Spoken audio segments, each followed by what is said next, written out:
why there's so many problems now with fake news, alternative media, and why there's so many, a lot of people are very skeptical towards science and all that. Well, that's because they confuse, like Gadamer again explained, they confuse the authority someone can have with instead someone that can be authoritarian and tell you what. The difference between the two is very simple. You don't have respect for someone if he's an authoritarian. He's telling you what to do. But someone who has authority does not need to impose on you. You will give it to him, right? He has the authority to do this, right? So we have to be able to, through a different education probably, to understand that some people do have that authority, right?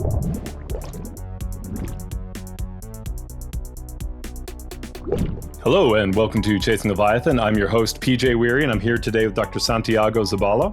And we're talking about his book, Signs from the Future, A Philosophy of Warnings. He is a philosopher and in the IREA Research Professor of Philosophy at the Pompeu Fabra University. Dr. Zabala, wonderful to have you on today. Thank you very much for inviting me. So tell me, Dr. Zabala, why this book?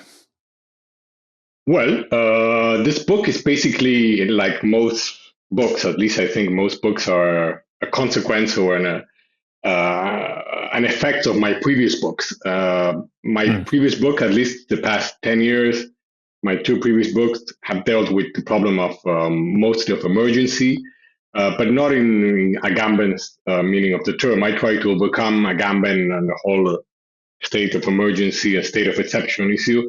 And I try to explain through Heidegger that in the 21st century, we live in a condition which is sort of my motto, my basic idea, that we live in it, since 9/11, we live in a condition where the greatest emergency we have is the absence of emergency. In other words, this does not mean that we just don't have emergencies in this century. Of course, we had 9/11. We had the financial crisis in 2008, 2009. We had the pandemic. Of course, we have a lot of emergencies. The thing is that the biggest one we have, the greatest one we have, is the one that we don't really take care of them. We don't really confront them properly. And the paradigmatic example here, of course, is climate change. So that's a clear emergency that we do not tackle. So philosophically, I've been trying to find out through Heidegger and through other philosophers how we can begin to confront them, or how we can find a philosophy that in some ways can respond to what is absent. In other words, the greatest emergency we have is the fact that we don't answer them. And so this has taken me to, I guess I have a lot of friends who are always asking me to write simpler books and books they can understand. And I think it's a fair request, actually. And to comply with them to a certain extent, I realized that for the concept of warnings, it's a little bit like absence emergencies. In other words, warnings are actually great emergencies which are not here yet. In other words, when my physician warns me that I should eat healthier and stuff, he's basically telling me, well, there's a potentiality there for an illness or something. And so he's warning me of something that will happen in the future. And so I realized that, well, the greatest emergency is the absence of emergency. Well, a simpler way to talk about that is by talking about warnings, which is a concept that not that many philosophers have worked on, but through a sort of a big hermeneutic violence or a big rewriting of the history of philosophy, I decided to imagine that actually philosophy is a warning.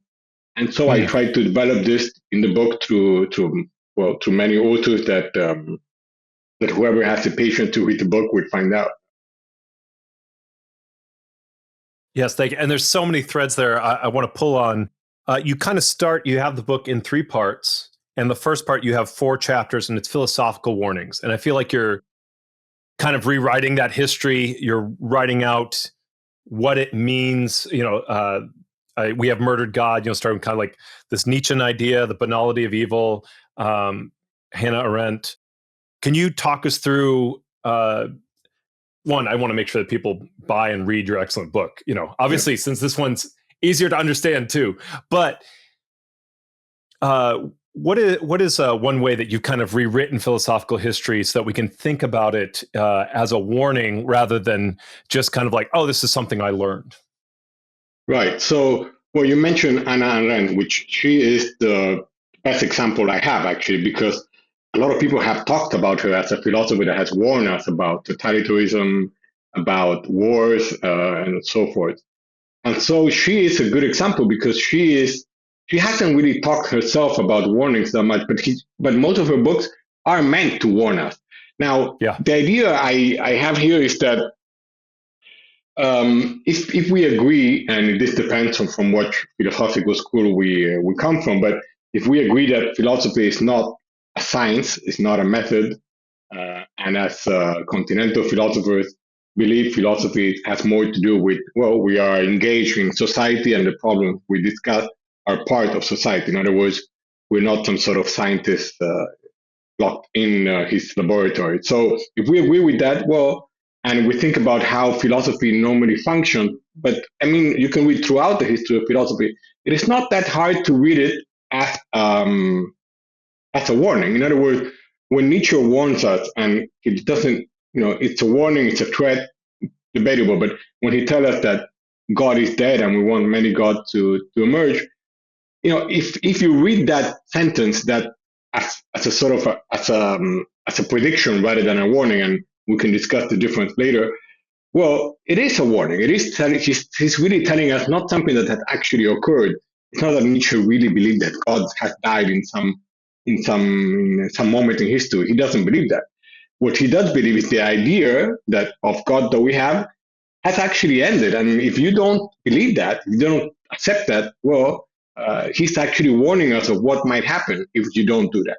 And then in the second part of the book, the chapter that runs parallel to that one, I return to fundamentalists and how they are the ones that still have not listened to Nietzsche's warning. And the same thing occurs with the other philosophers, and Anna Arendt is a perfect example there, because I use her in particular to discuss the problem not only of how populism has, far-right populism and even authoritarianism has returned now.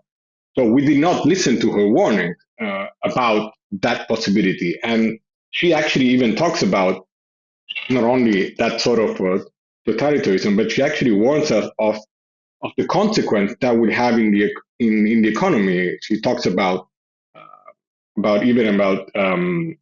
actually very close to what was happening now with artificial intelligence. What would happen to the economy and to us if everything becomes that rationalized? So it is very difficult I think it is difficult not to read them as philosophers that are warning us, because philosophy cannot really do much more than warn us. I mean, we don't tell you the truth, right?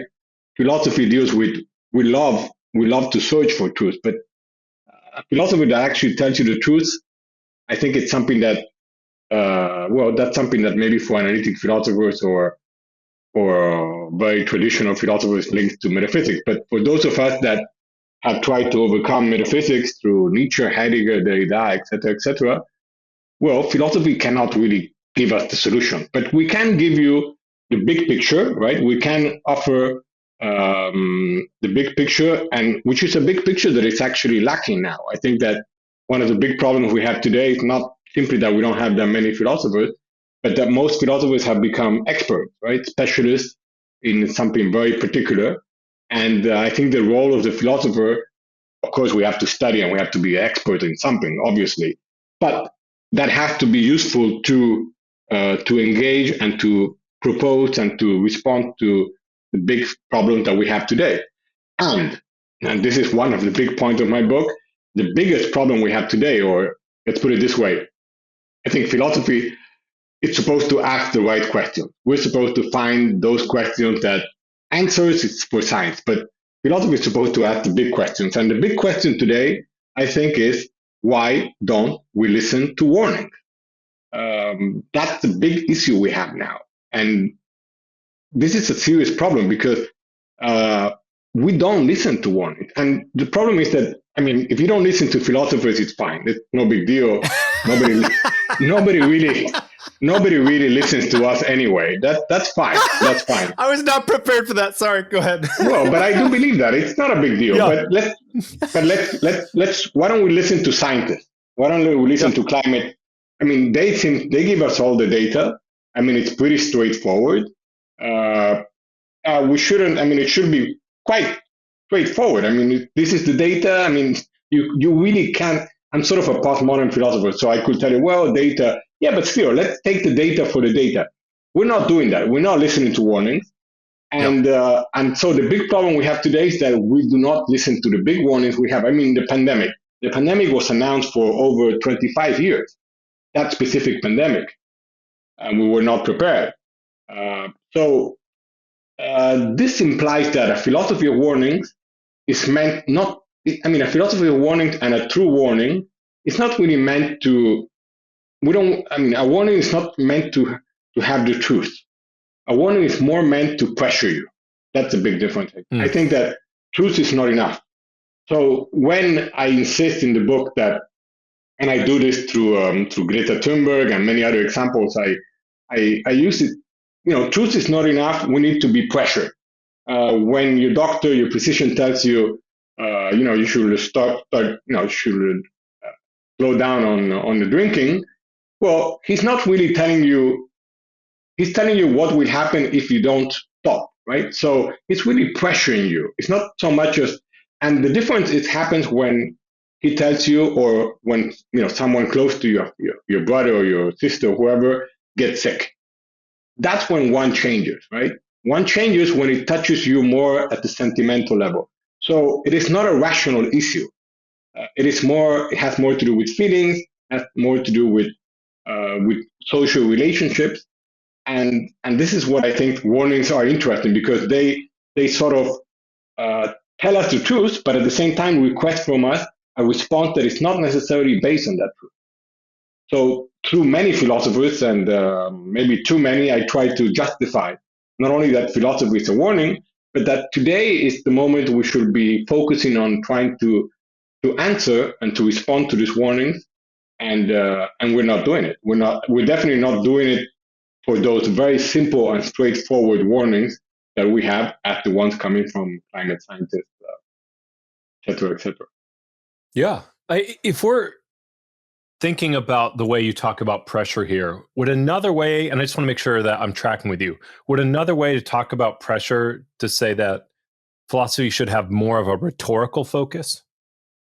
Right. Philosophy should have more of a rhetorical focus. Philosophy should not try to convince us. For example, I like to make this example. Philosophy is not supposed to convince us through dialogue. Philosophy is supposed to convince us through conversation. What is the difference between the two?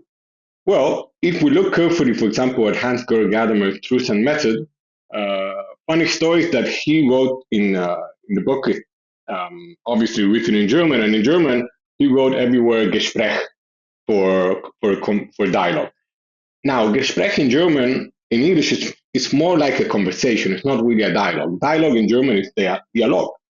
And unfortunately, some translators have made the mistake. And he pointed out in some interviews, and this is something also that Richard Rorty picked up with great length in Philosophy in the Mirror of Nature, that we're now having a conversation. We do not know where this conversation will lead. At least I hope our viewers believe us, but we really don't know, right? Well, we're talking about my book, and we'll see where it goes. So but in a dialogue, it's different. A dialogue is basically, unfortunately, what happens, for example, at the United Nations. I mean, they sit at the table, but they already know how they're going to vote, and nothing's going to happen there, right? Yeah. And this goes back to Plato. I mean, Plato talked about truth, and he took, the allegory of the cave. He doesn't have a conversation there. He has a dialogue. He actually picks from the hair of the slave to show him the light. So that is an imposition. That's a dialogue.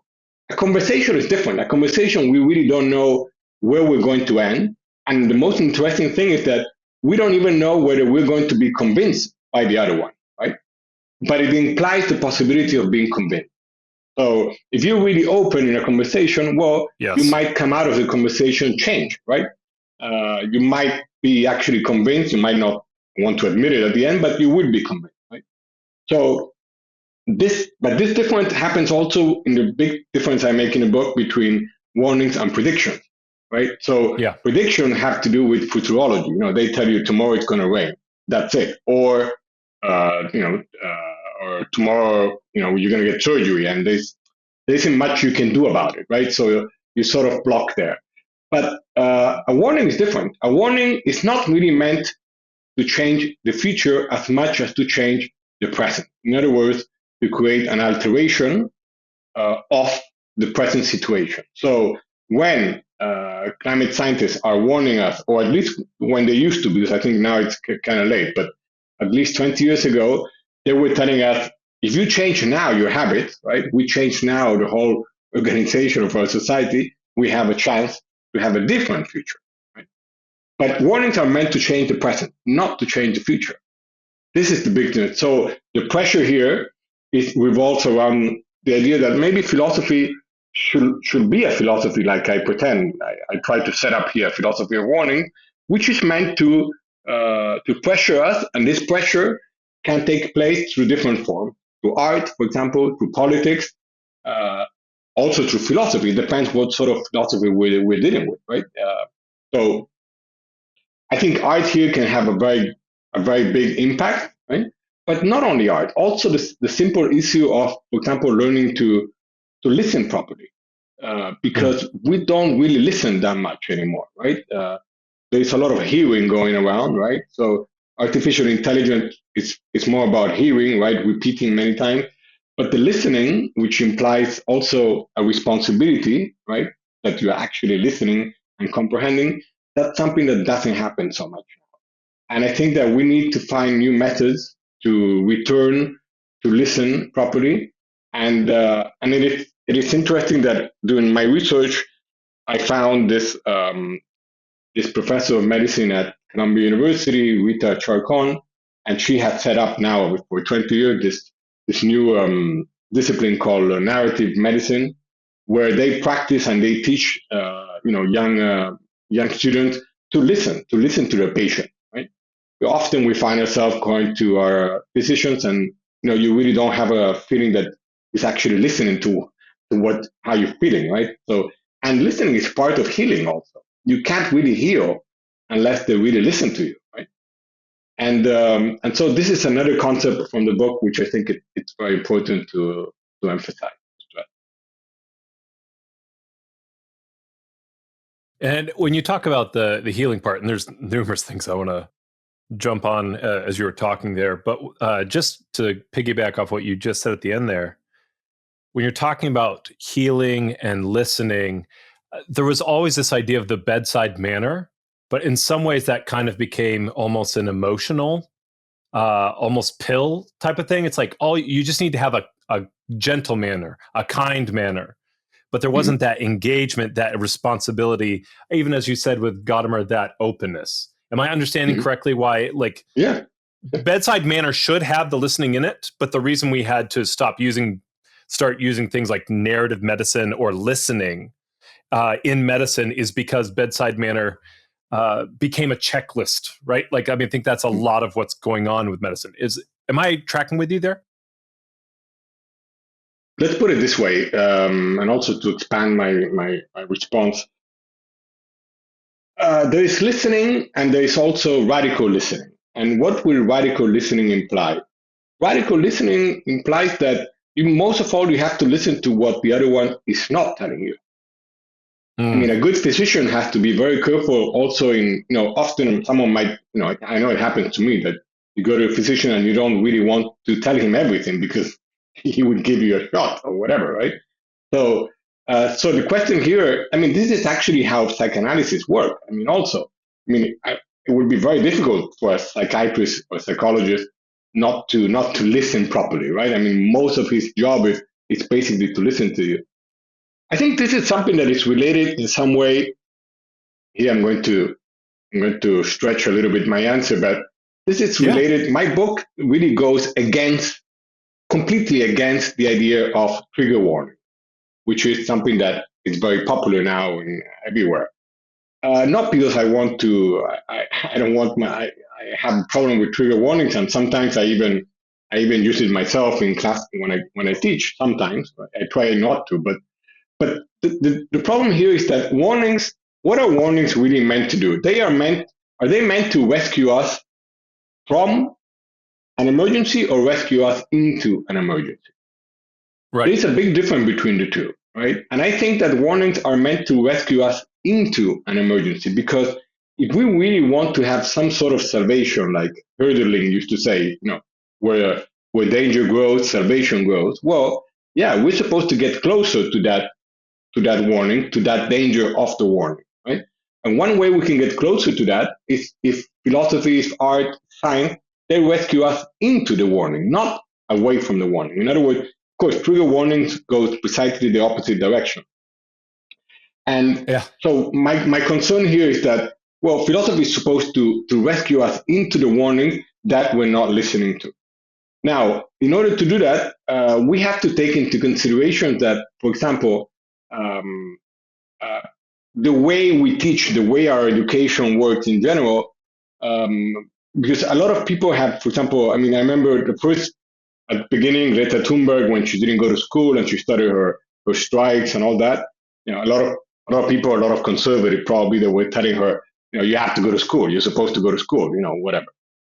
But are you sure? Because that school, that education is the one that in some way has created this climate change, right? So we sort of need to create a different education, right? A different understanding of what even understanding means, right? So in the book, I explain what a different horizon of understanding will be, one that takes into consideration warning, right? So when Greta Thunberg tells politicians, and she done that in several occasions, that she thought they were not understanding her, they were not hearing her because they were not going. They were not stressed, they were not worried, and the situation is that we are supposed to be worried, right? So if our education teaches us, well, not to be worried about such an emergency as climate change, then our whole education system is wrong. It's not going in the right direction. So warnings, it's actually quite revolutionary if you think about it, because a warning implies that you have to create an alteration of the current situation. Something has to change now, not tomorrow, right? And this is a problem. This is not something it's not something we are ready to do. Bear with me here.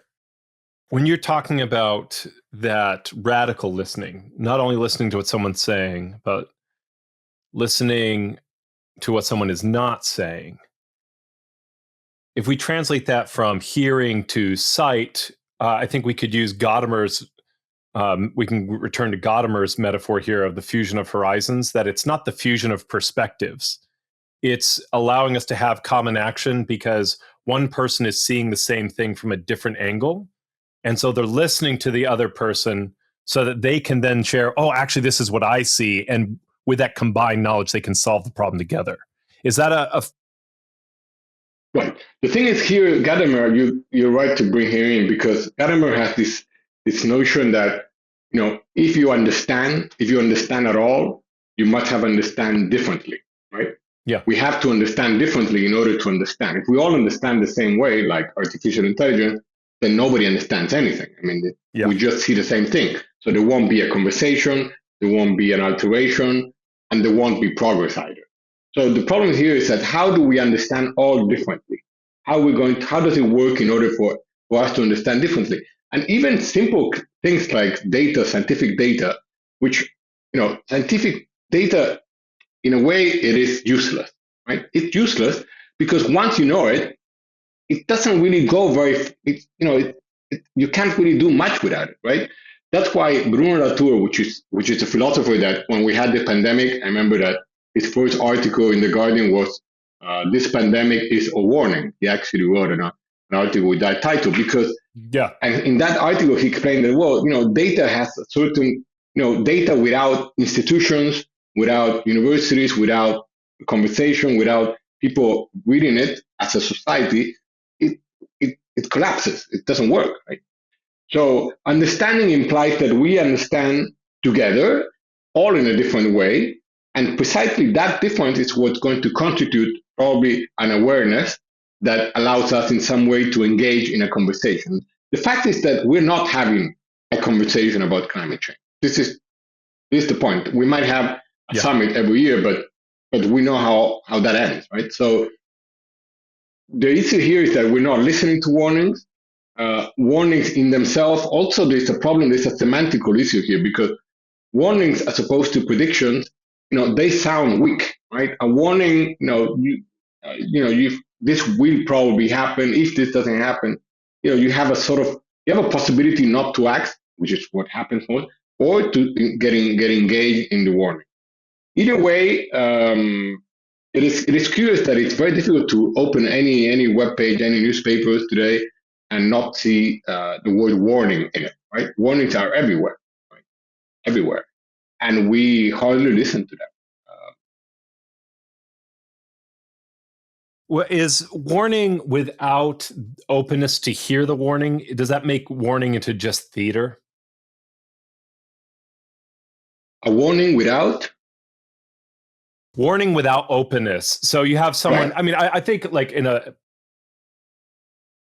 I understand. If you think, yeah, if you're talking about like the drinking scenario, or I mean, even like the boy who cried wolf, but there actually is a wolf, and he comes and he says, "There's a wolf." If everyone is closed off to him, then really it's just kind of performative. Is that? Right. Are you saying warning? Like, does warning necessarily have this kind of two-way, like that requires two parties? Yeah, warnings, I think, require even more parties, because a warning, right? It requires a lot of us to engage and to accept that we have to listen. The problem here also is a question. In order to answer, there's a difference between authority and authoritarianism, right? Authoritarian. Someone might be authoritarian, and why there's so many problems now with fake news, alternative media. And why there's so many, a lot of people are very skeptical towards science and all that. Well, that's because they confuse, like Gadamer again explained, they confuse the authority someone can have with instead someone that can be authoritarian and tell you what. The difference between the two is very simple. You don't have respect for someone if he's an authoritarian. He's telling you what to do. But someone who has authority does not need to impose on you. You will give it to him, right? He has the authority to do this, right? So we have to be able to, through a different education probably, to understand that some people do have that authority, right? And we don't have that authority. I'm a philosopher. Well, I know very little about biology, so I'm not going to get involved, right? I'm going to have to trust. I'm going to have to trust the system in some way.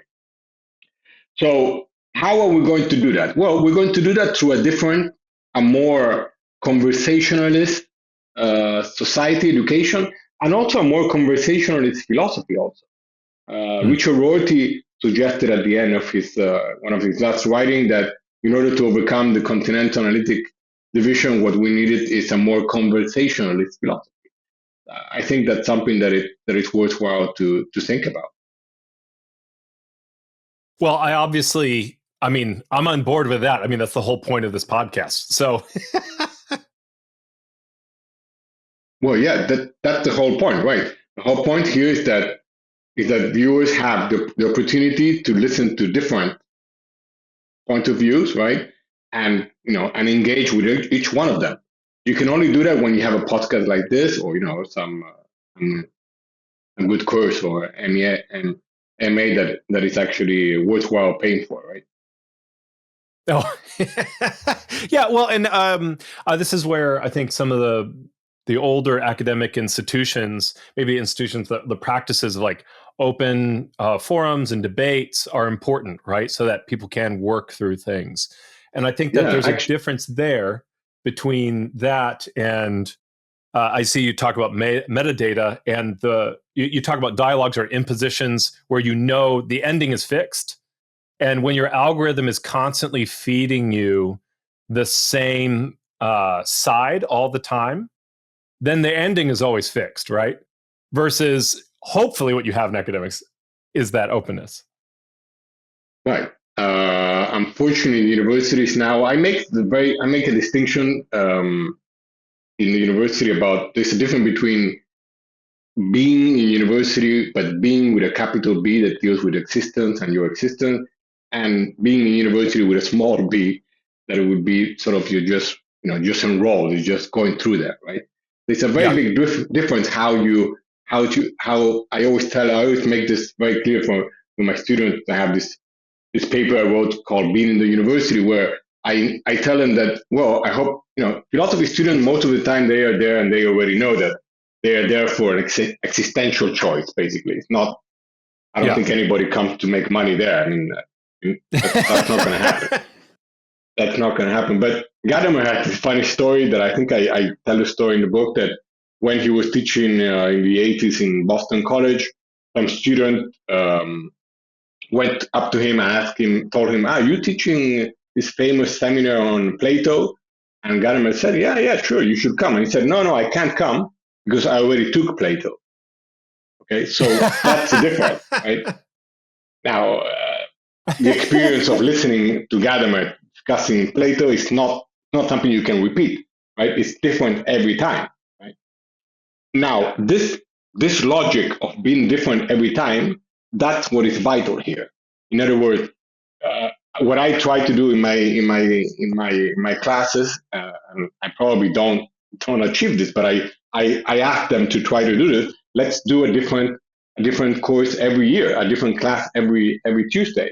In other words, it has to be, if it's different, it's good. If it's the same every year, well, it's boring, right? Nothing happens there. That's why the danger is artificial intelligence, of course. Yes. Would another way of saying that, I'm just making, I like doing this because I'd like to see if there's like a parallel track that helps. When you talk about being versus being in the university, capital B, lowercase b, would a difference also maybe be between consumption and formation? Right. Rather than formation, another good word for formation is edification, which is basically the same thing. So it's not very different. But so the idea it's here in the university is right, is that we try to, progress means edification. It's something that it's not simply that you get your degree. Well, your degree is part of, the degree is part of your. Foucault used to say that when you get a degree, the degree is really for those who don't have a degree, so they can look at you. But a degree is a degree. It's not, nothing really happens there, right? It's what you do with the degree, right? And this actually worked throughout the spectrum, throughout all the disciplines. So the question is, and I think that warnings help to involve us in the edification, right? Because warnings, in some way, you cannot, if you listen to a warning, you have to engage. You have to become involved in, right? And that requires that we are actually open, right? Open to what? Open to a conversation that is different, right? Because the future of warnings, the future of warnings is very different from the future of prediction, right? I explain in the book it's very different that, in French, there are two words for the future. There is l'avenir and le futur. Now, l'avenir has been translated, it's the concept of Derrida, and it has been translated by the to come, what is coming towards us. Now, that's the warning, that's the future of warning, right? It's a future that you have to be involved and it is coming to you, right? And you have to be capable of listening to it.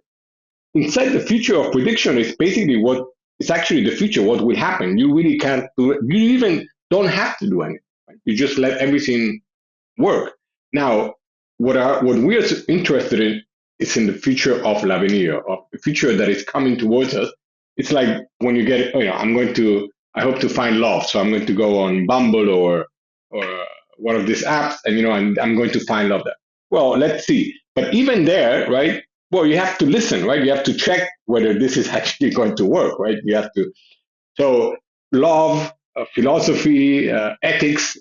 Well, these are things that you have to get involved in them. It would never work there from a pragmatical point of view, right? You have to be involved in that.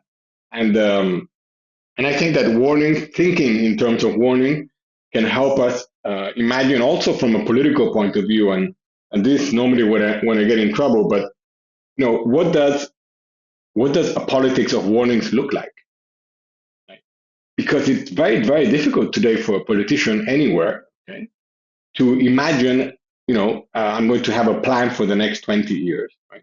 It is a problem. It is a problem because of the way we have organized society. Right after the pandemic, the UN had set up a new. It didn't work out. They tried to set up a new organization to prevent pandemics and to have more coordination, right? And the first politicians that opposed that were all far right populists, from Trump to Farage and Meloni.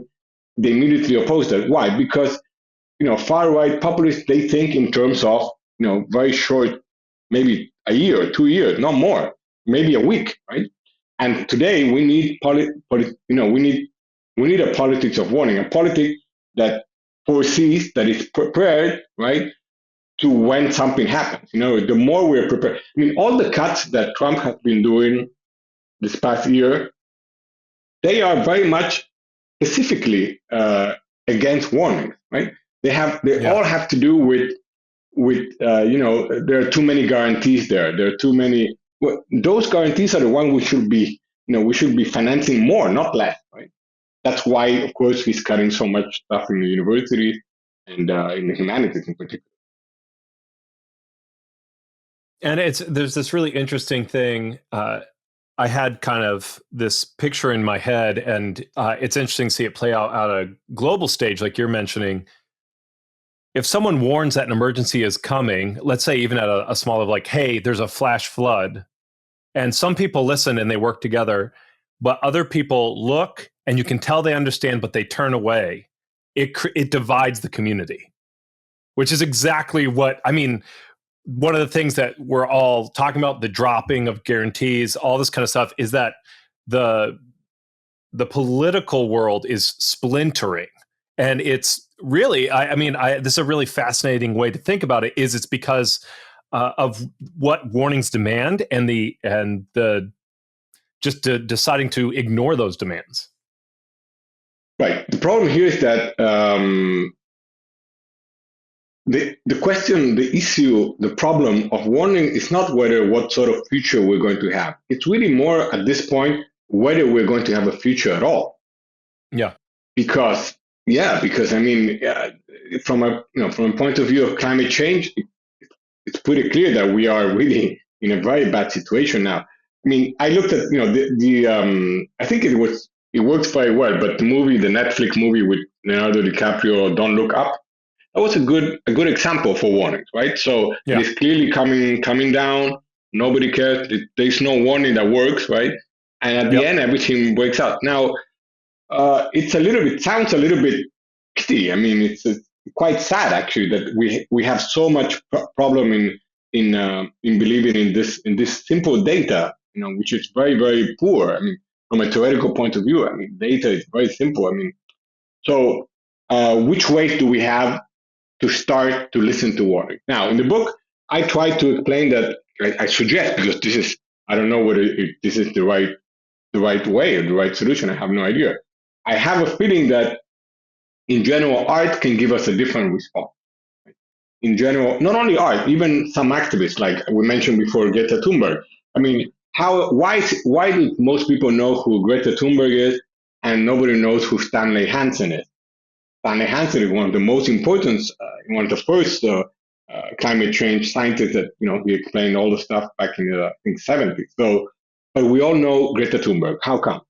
I mean, it's not simply because she has a Twitter account. That doesn't do the trick. I mean, it's more than that. It's because she, in some ways, incarnates, right, the problem, right? The problem it's her, right? She is part of but she wants to become part of the problem. And the same things can happen also with art. If you see there are a lot of environmental artists that they sort of invite us to understand these issues through a different realm, which is the realm of art, right? Which can actually touch us in a different way than scientists can do. Let's put it this way also.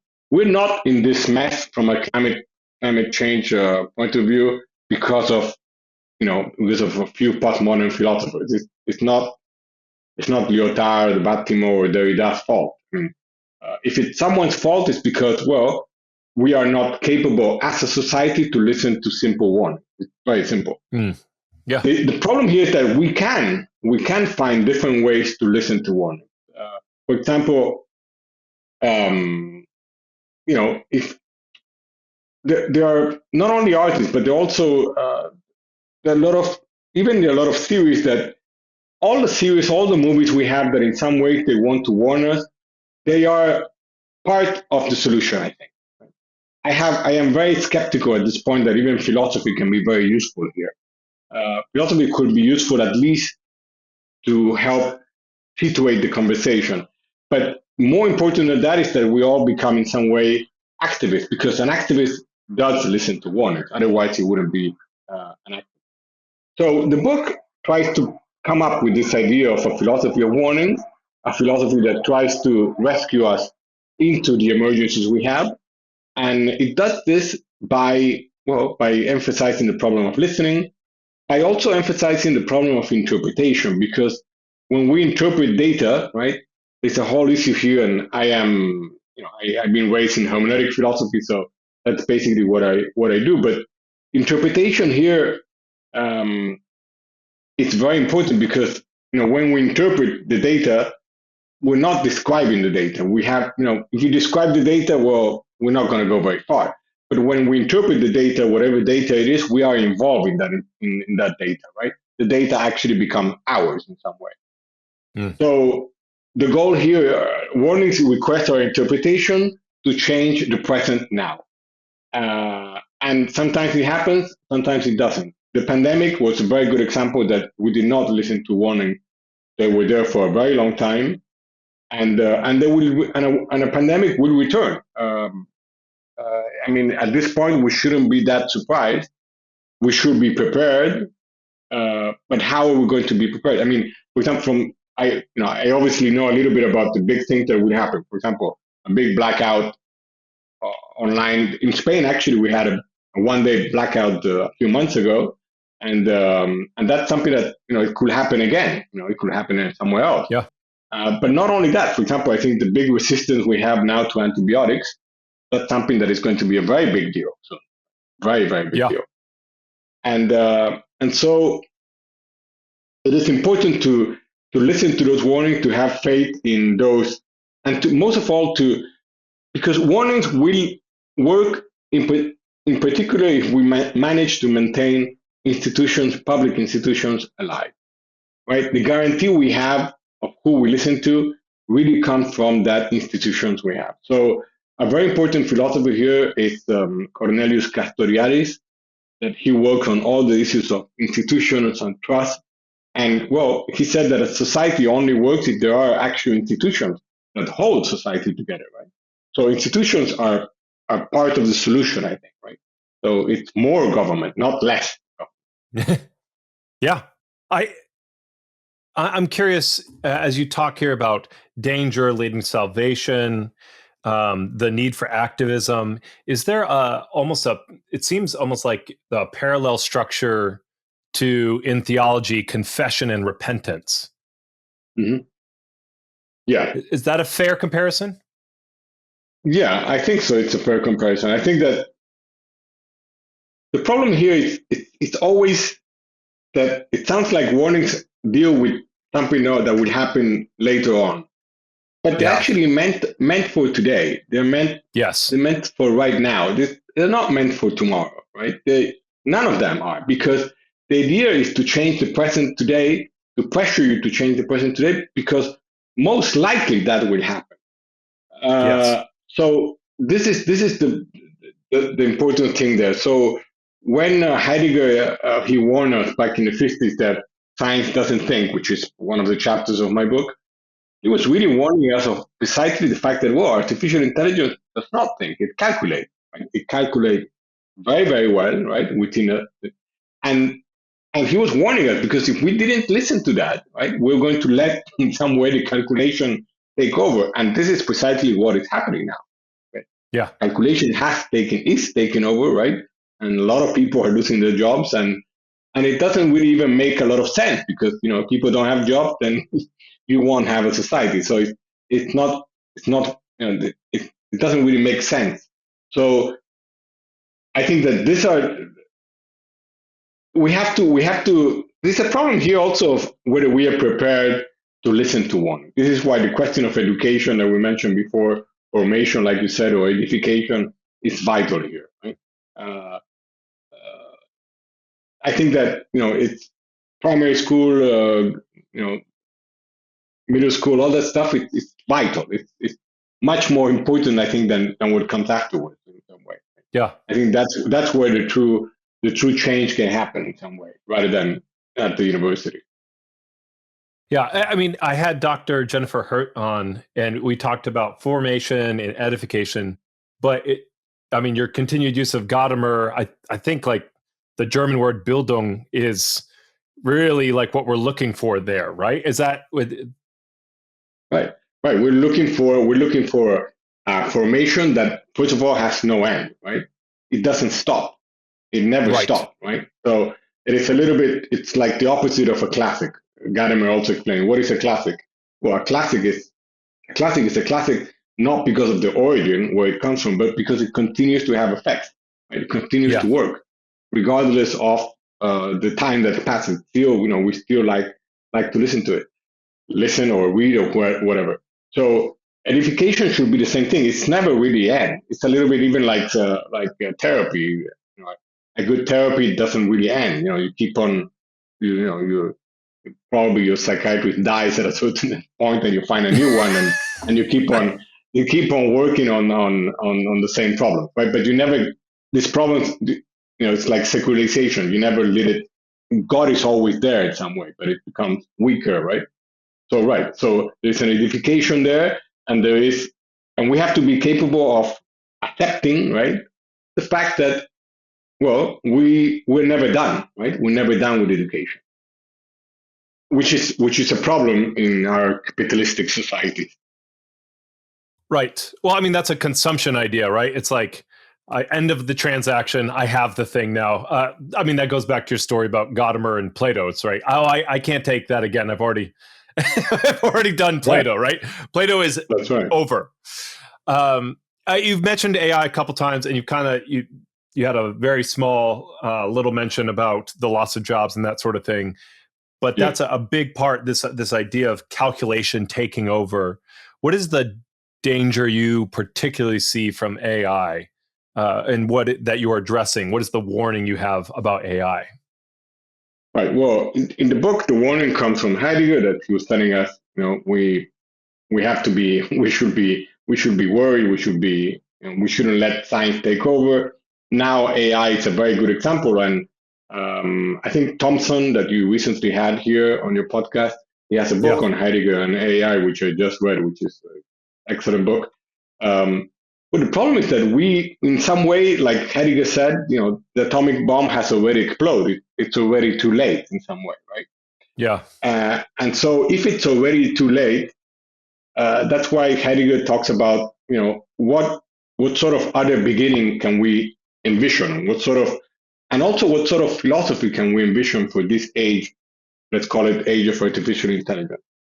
And well, Heidegger responds to this idea, which is not very different from warnings, actually, which is this notion that we're supposed to think in terms of Andenken, of thinking that comes from what is, we have to be able to listen, to wait for an event to occur, right? So it's very Heideggerian. It's a lot of dark stuff, but the basic idea of Heidegger is that, that we have to be able to understand that the problem of being or the problem of existence, has to emerge again. We have to create situations in order for a different realm of being. In other words, a different, even a different idea of science actually has to emerge, right? And we can push that. We can help that happen. Now, Heidegger has actually, in Introduction to Metaphysics, which is 1936, at the beginning, he actually has a sentence where he explains that being is a warning. He actually talks about being as a warning. And why does he do that? Well, he does that because what he's trying to tell us is that being, in other words, the idea that there are different openings that we can have and that we're supposed to listen to them. Well, it's actually that deals with the possibilities that we have also for emancipation of a different future, right? So I have my problem with artificial intelligence and in general with the internet and in general with the framing, like Heidegger would call it, Gestalt, the framing that we have of everything we see, of reality in general, is that we are losing, right? We're losing other more fruitful possibilities, right? And so if we ask today, which is probably what I'm working now on a new book, is, what does creation, right? What does originality, what does signature mean in the age of artificial intelligence? How can we be original now? Right? How can we be original? It's an issue, right? It is not easy to be original now, right? So we have become so framed that, well, there is no thinking anymore, okay? And also there are no warnings anymore, also. Right? So we really, right? We're because artificial intelligence has more to do with prediction, right? They can predict a lot of stuff. But the warnings are the ones that are supposed to interest us, because the warnings are the ones that are meant to change what artificial intelligence is in motion of doing, because I don't think this is already something that is happening. So in the book, I try to explain many of the problems that have arisen from autopilot that destroy themselves, or from well, there are many examples I make in the book, but the jobs issue is the most important one.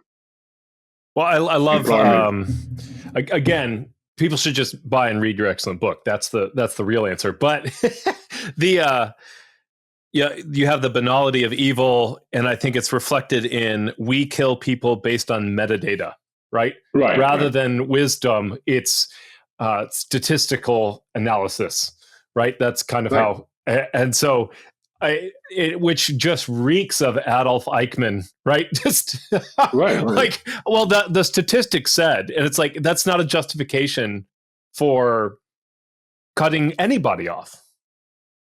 Right. So banality of evil. We are now looking how that's taking place both in Ukraine and in Palestine.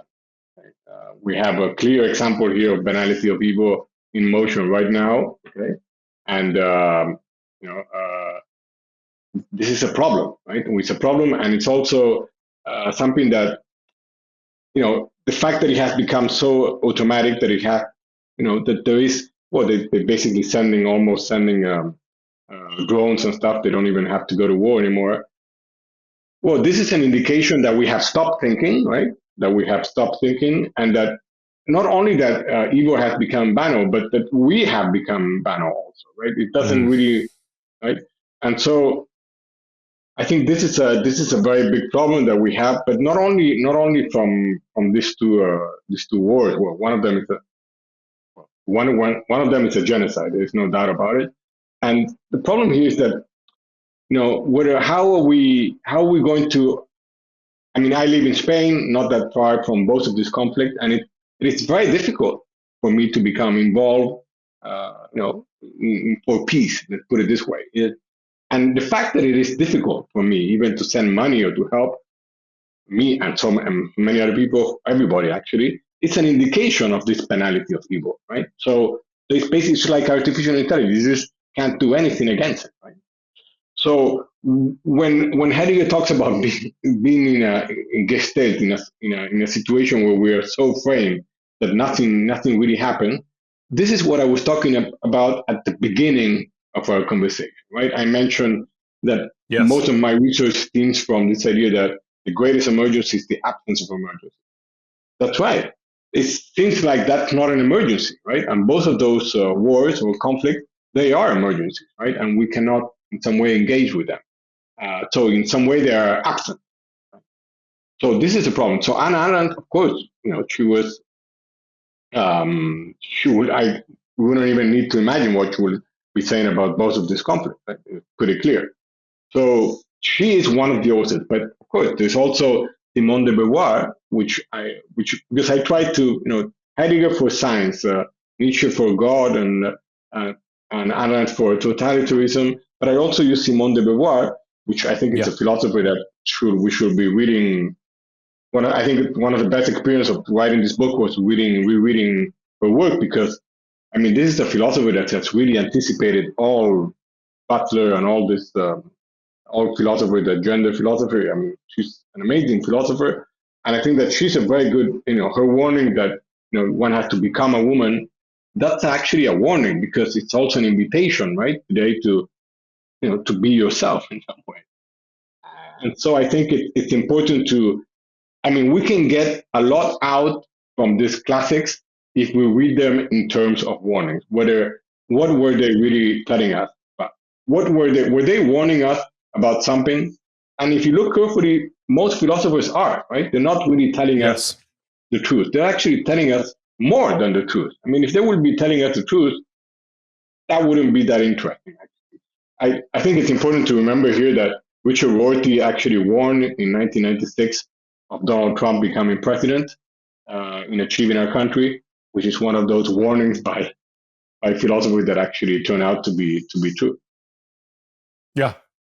And I think, and I'm trying to find the right quote, and my papers have gone, are out of order. But you talk about the society is organized to continue, and I can't find the exact quote here, but it's organized to just keep going and repeating itself, and to just keep to keep growing, versus being able to stop and deal with the emergency. Right. I think that's kind of how you wrap it up at the end. Right. Frustrated they can't find. No. I understand what you're saying. Right. There's a problem here that it is. I mean, it shouldn't be so difficult to create, to slow things down. It shouldn't be so difficult to listen to science, to slow things down, to be aware and to be cautious of artificial intelligence. And the fact that we really cannot do much about it, it's first of all indicates that, well, the fact this is a big problem. I mean, it's a very, very big problem. This is not a question what sort of future. It's a question whether we're going to have a future. And all we had to do in the case of climate change was to listen to science. And all the responses, because I've been talking about my students and some friends, well, it's just, we don't listen to warnings because of capitalism, because of, no, we don't listen to warnings because we don't want to listen. I think society has a lot to do with the fact that we have a problem that we don't listen. And I know that I don't listen to many warnings myself. So, and the problem for this is that warnings are always weak. They're always subtle. They're not always that clear. And I think that philosophy in general can help us to listen to warnings in a different way, as long as we are, for example, hermeneutical about it. And what does being hermeneutical about warnings mean?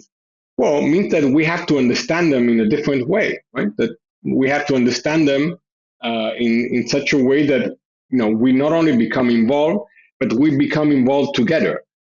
The issue here is that the problem here from what you're asking me from society is it's also whether we not only what sort of society we want to have, but also whether we want to have a society. Because I'm not so sure that we are in the United States. It's very different from Europe, of course, but in the United States, I think we feel that even more. Society is difficult to have a society, right? We can have a good neighborhood, perhaps, but as a society, there are more divisions there, right? A lot of division, right? And in Europe, we're probably getting there, but not so fast. And my concern is, well, we have to learn to interpret, but interpretation. What does interpretation really mean? Interpretation means projection a different future. When I interpret, I'm not simply interpreting. When Luther translated the Bible, he didn't just translate the Bible. He actually created the German language. It was a big deal, right? So, and when Nietzsche tells us there are no facts, there are only interpretation, he's telling us that, well, facts exist because of interpretation. So, warnings is a way, to try to respond to transcendental problems without losing sight of our role in society in some way. Yeah, I think that philosophy has a role, whether it works or not, that's up to debate. Okay, but I do think that we have a responsibility, which is not simply a theoretical responsibility. It's actually much more of a practical responsibility. Yeah. Right.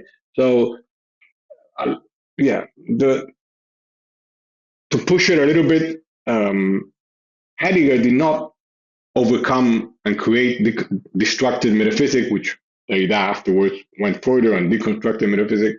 He didn't do that because at the end of the deconstruction, he will find being once for all or a different understanding of reality. Those were not the reasons. The reasons for overcoming metaphysics were actually quite ethical. They had to do more with the fact that metaphysics in itself is basically science. It's basically artificial intelligence. Right? It's framing. And so we have to move away from that as much as possible. Dr. Zabala, this has been absolutely awesome. I want to be respectful of your time.